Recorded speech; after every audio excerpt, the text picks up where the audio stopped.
పరమందు సింహాసనాసనుడైన దేవాది దేవునికి నా హృదయపూర్వక వందనములు, స్తుతులు, స్తోత్రములు సమర్పించుకుంటున్నాను.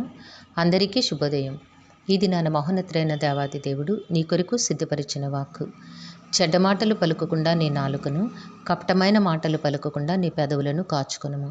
దేవుని నామమునకు మహిమ కలుగునుగాక. ఈ మాటలు కీర్తనల గ్రంథము 34వ అధ్యాయము 13వ వచనములో వ్రాయబడి ఉన్నవండి. ప్రియమైన నేస్తమా, నీ దేవాది దేవుడు నీకు దినాన్ని ఇస్తున్న ఆజ్ఞ ఏమిటి అనగా, నీ పెదవులను కాచుకొనుట. నీ పెదవులను గనుక నీవు కాచుకొనగలిగినట్లయితే, నీ హృదయమును నీ స్వాధీనమందు ఉంచుకోగలిగినట్లయితే, అంటే చెడు మార్గముల గుండా ప్రయాణము చేసే యోచనలు నీ హృదయములో నుంచి బయటకు నెట్టివేసి నీ హృదయమును గట్టిగా పట్టుకొనగలిగినట్లయితే నీవు ప్రపంచమును జయించగలిగిన వానివే. తప్పకుండా ప్రపంచమును నీవు జయిస్తావు. ఎప్పుడైతే ఈ ప్రపంచమును నువ్వు జయించగలుగుతావో, జయశీలుడైన దేవాది దేవునికి ఇష్టమైన బిడ్డగా నీ బ్రతుకు తీర్చిదిద్దబడుతోంది. కాబట్టి నేస్తమా, నీ నోటి వెంబడి చెడ్డ మాటలు ఏవి కూడా రాకుండా, కపటమైన మాటలేవి కూడా నీవు మాట్లాడకుండా నీ నాలుకను, నీ పెదవులను నీవు తప్పక కాచుకొనవలను, కాపాడుకొనవలను. ఎందుకంటే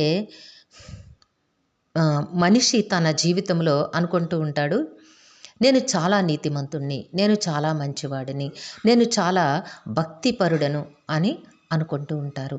అలా అనుకోకపోతే ఆ మనిషి తననుకున్న రీతిగా బ్రతకలేడు. ఎందుకంటే మనిషి తన ఇగోని సాటిస్ఫై చేసుకుంటూ వెళుతున్నది చెడ్డ మార్గమైనా సరే అది మంచి మార్గమని అనేక పర్యాయములు నష్టపోతూ ఉంటాడు. కాబట్టి నేస్తమా, నీ దేవాది దేవుడి దినాన్ని నీకు బోధిస్తూ ఉన్నారు. ఎవడైనను నోటికి కళ్ళెము పెట్టుకొనక తన హృదయమును మోసపరుచుకొనుచు భక్తి గలవాడనని అనుకొనిన ఎడల వాని భక్తి వ్యర్థమే.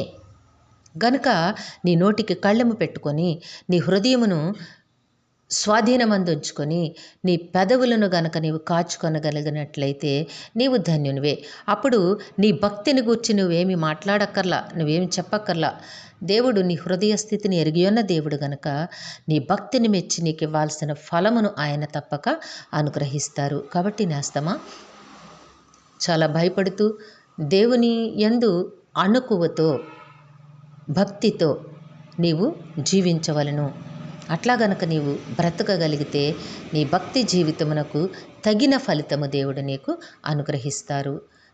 నీవు దేవుని అడుగుజాడలు యందు మాత్రమే నడుచుటకు నీవు ప్రయత్నము చేయవలను. దేవుడు తప్పకుండా నీ జీవితంలో అవసరమైన ప్రతి ఆశీర్వాదమును ఆయన కృపలో నుంచి నీకు మెండుగా అనుగ్రహించునుగాక. ప్రార్థన చేసుకుందాము. సింహాసనాసనుడైన తండ్రి, మీ ఘనమైన నామమునకు వందనములు. మీ బిడ్డకి మీరు ఇచ్చిన వాక్కును బట్టి స్తుతులు సమర్పించుకుంటున్నాం రాజా.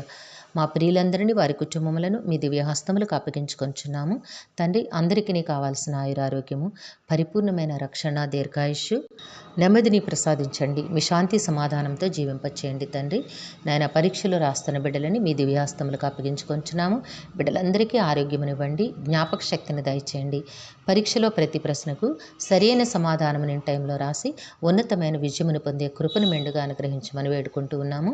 ఈ దినము పుట్టినరోజు, వివాహ దినోత్సవములు జరుపుకొంచిన బిడ్డలందరికీ మీ ఆశీస్సులు, దీర్ఘాయుష్ను అనుగ్రహించి మీ కృపలో జీవింపచేయండి తండ్రి. మా ప్రియులందరినీ, వారి కుటుంబములను నాయన మరి ఒకసారి మీ దివ్య హస్తములకు అప్పగించుకుంటున్నాము. నాయన, ఈ యవ్వన కాలంలో ఉన్న బిడ్డలను జ్ఞాపకం చేసుకోండి. జీవం కలిగిన దేవుడా, సకాలంలో బిడ్డలందరికీ చక్కని ఉద్యోగములు, వివాహములు, గర్భఫలములు ప్రసాదించి మీ కృపలో జీవింపచేయండి. మా ప్రియులు చేస్తున్న పనిపాట్లలో, ఉద్యోగ విధులలో, వ్యాపారములలో తోడుగా ఉండి వారి కష్టమునకు అనేక రెట్లు ఫలములు దయచేయండి తండ్రి. ఆయన మీ కృపతో జీవింపచేయమని సమస్తమును మీ కృపకై అప్పగించుకుంటూ ఈ ప్రార్థన మా రక్షకుడును మీ ప్రియ కుమారుడైన యేసుక్రీస్తు వారి అతి శ్రేష్టమైన నామమున అడిగి వేడుకొనుచున్నాము తండ్రి. ఆమెన్. సర్వకృపానిదేగు దేవుడు మీ కుటుంబ జీవితంలో ఉన్నతమైన ఆశీర్వాదములు అనుగ్రహించి మిమ్మును ఆయన నామ మహిమ కొరకు జీవింపచేయునుగాక. Amen, amen, amen.